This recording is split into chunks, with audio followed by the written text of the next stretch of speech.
香港人群組都講緊9月22號英國改革黨主席法拉奇就提到要將全部香港以及烏克蘭嚟嘅難民或者移民全部唔能夠申請永久居留 （indefinite leave to remain）。9月23號就轉身射個三分波，話香港係高質嘅難民、高質移民。好多人亦都分析講緊點解佢會咁樣。我本人見到啲好唔同嘅嘢，想同大家分享一下。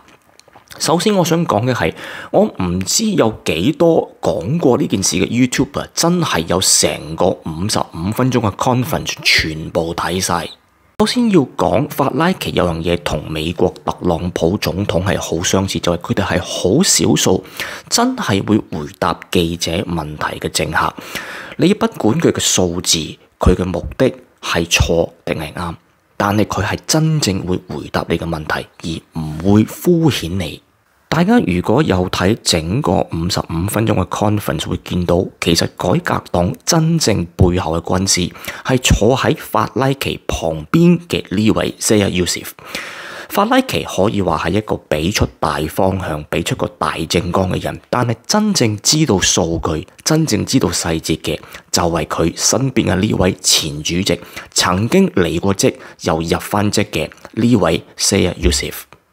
呢段講關於香港問題嘅係喺第52分鐘，我俾大家聽一聽先。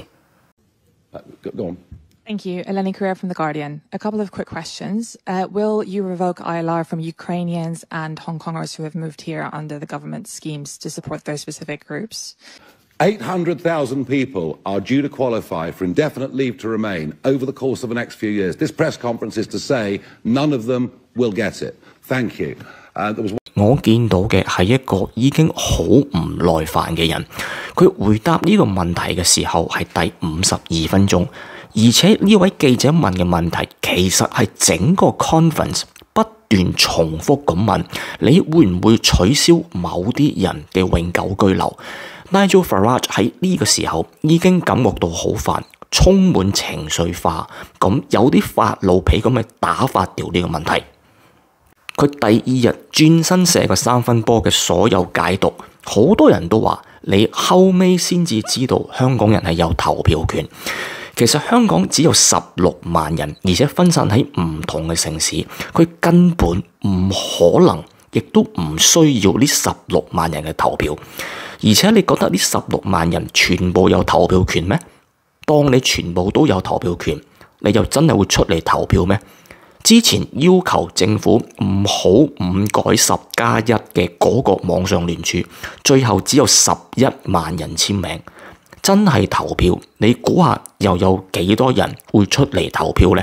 所以唔好咁高估自己，覺得佢為咗你呢啲選票，呢個可能性絕對係零。佢更加有可能嘅係，佢係覺得自己喺回答呢個問題嘅時候失態，然之後補鑊。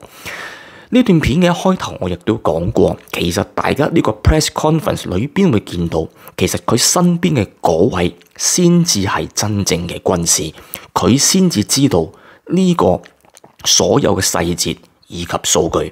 Farage 佢只不過係一個俾出大方向嘅工程師，實際上佢起樓嘅係佢身邊嘅呢位年青才俊。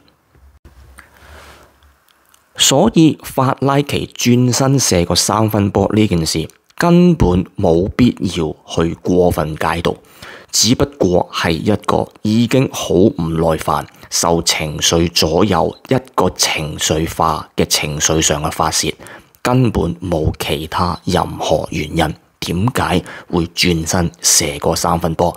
因為佢覺得自己失態，想要喺呢個失態事件上邊補一補鑊。就係咁簡單。